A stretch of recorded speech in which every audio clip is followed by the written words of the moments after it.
2 sachets de 250 grammes. Moelleux à l'intérieur et croustillant à l'extérieur, le macaron de Boulet fait fondre les papilles depuis 172 ans. Unique. À chaque fois que je vais chez le veto, en général, moi je m'arrête pour en prendre. Ils sont délicieux, il n'y a pas de souci.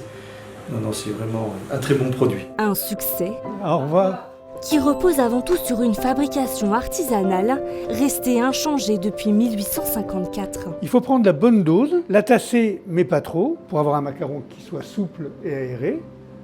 La positionner sur le doigt, de côté. Et ensuite, en dressant le macaron, on l'aère un petit peu plus et on lui donne cette forme-là.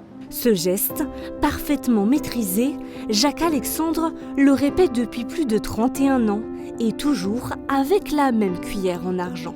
Déjà parce que l'argent, c'est une qualité alimentaire.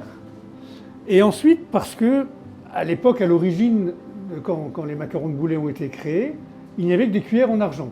Et notre macaron a épousé la forme de la cuillère, ou la cuillère a épousé la forme de notre macaron. C'est pour ça qu'on continue, puisqu'on dresse les macarons à la cuillère, à utiliser ces cuillères en argent des services de nos grands-mères. Les boules d'amande passent ensuite une vingtaine de minutes au four. Et vous voyez le macaron se développer au fil de la cuisson. D'abord prendre du volume, donc gonfler, et ensuite effectivement commencer à croûter et à devenir croustillant sur l'extérieur. Entre 2000 à 10 000 macarons sortent chaque jour de l'atelier.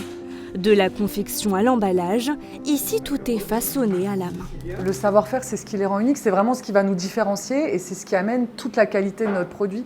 Si on commence à mécaniser, on va perdre en qualité. Ce qu'on veut surtout pas, nous, ce qu'on veut, c'est continuer à proposer un macaron fin, un macaron vraiment spécial, qu'on ne peut pas trouver ailleurs que chez nous. C'était vraiment très important de continuer à respecter ça. Un procédé unique que le macaronnier a transmis à sa fille Mathilde. Dans quelques mois, c'est elle qui reprendra pleinement les rênes de l'entreprise familiale. J'ai l'impression de faire partie d'une histoire et d'être un passeur de relais dans cette histoire des macarons de Boulet. Voilà, très fier aussi d'avoir maintenu une fabrication artisanale contre vent et marée. C'était en rien une obligation, mais c'est vrai qu'au moment où on a commencé à en parler, j'ai tout de suite senti que je voulais pas que ça sorte de la famille. J'avais envie de perpétuer le savoir-faire, donc c'est aussi une grande fierté de prendre la suite, une grande responsabilité aussi, et que je suis heureuse d'endosser.